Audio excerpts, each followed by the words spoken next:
जिनेंद्र प्रभु की अलौकिकता जन्म से ही दिव्य होती है। जब तीर्थंकर जन्म लेने वाले होते हैं तो तीर्थंकर का जीव गर्भ में आने से पहले ही उनकी माता को 16 स्वप्न पड़ते हैं। स्वप्न में सभी चीजें अत्यंत शुभ होती है। ऐरावत हाथी सफेद होने से पावित्र्य का द्योतक है। मोतियों से लदी 2 माला, गले में हार पहनी लक्ष्मी, तो उसका अर्थ तीर्थंकर उसी भव में मुक्ति रमा को वरने वाले होते हैं, यानी उसी भव में मोक्ष जाने वाले तद्भव मोक्षगामी होते हैं। तो जाहिर है हर जगह उत्सव जैसा वातावरण होता है। इंद्रदेव प्रभु के दर्शन करने आतुर होते हैं। पुराणों के अनुसार इंद्र अपने 1000 नेत्र बनाता है। उन नेत्रों से भी वह प्रभु का स्वरूप देखकर थकता नहीं। तीर्थंकर के पिता भी उसी भव से और माता एक अन्य भव लेकर मोक्ष में जाती ही है। इसीलिए सभी घटनाएं पूर्व में हो चुके अरिहंत सिद्ध आदि के ज्ञान में झलकती ही है, और उसी ज्ञान के अनुसार तीर्थंकरों ने दिव्य ध्वनि में बताया। इसीलिए सब शुभ और मंगलमय होता है। स्त्रीणां शतानि शतशो जनयन्ति पुत्रान्, नान्यासुतं त्वदुपमं जननी प्रसूता। सर्वादिशो दधति भानि सहस्ररश्मिं, प्राच्येव दिग्जनयति स्फुरदंशुजालम्।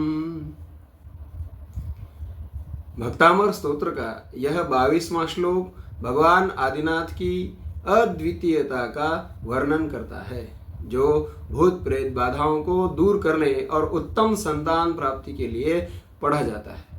इस श्लोक में मरु देवी माता की महिमा गाई गई है, जिन्होंने प्रभु जैसे अद्वितीय पुत्र को जन्म दिया।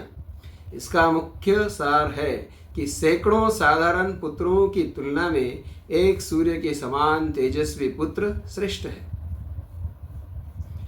शतानि स्त्रीणाम यानी सैकड़ों स्त्रियां, शतशः पुत्रान यानी सैकड़ों पुत्रों को, जनयंती यानी जन्म देती हैं। देखिए, आचार्य मानतुंग जी चतुर्थ काल में जन्म लेने वाले पुत्रों की बात कर रहे हैं।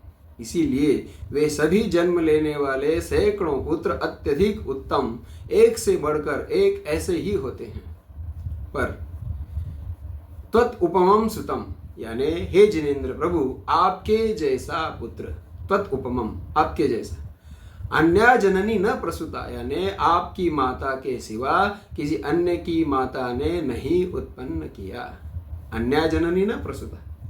इसके लिए आचार्य मानतुंग जी सुंदर उदाहरण प्रस्तुत करते हैं कि सर्वाह दिशः यानी सभी दिशाएं,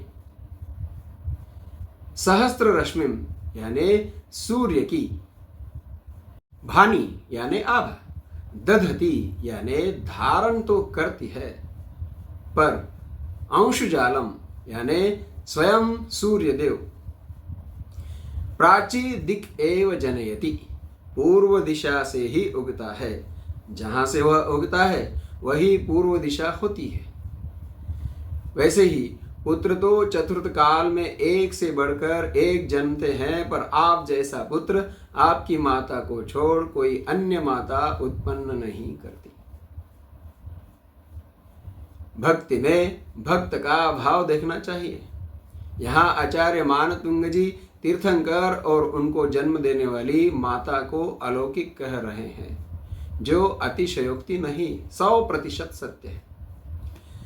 दर्शन विशुद्धि, विनय संपन्नता आदि 16 कारण भावनाओं से तीर्थंकर नाम प्रकृति का बंध जिन्हें हुआ, वह रावण भी और श्रेणिक राजा भी अगले चतुर्थ काल में तीर्थंकर बनेंगे, उनके भी पंच कल्याणक होंगे। तब भी यही भाव समझना, यानी यही उत्सव होगा। यदि आपको यह दिव्य व्याख्या पसंद आए तो लाइक करें, सब्सक्राइब करें और कमेंट में लिखें जय जिनेंद्र।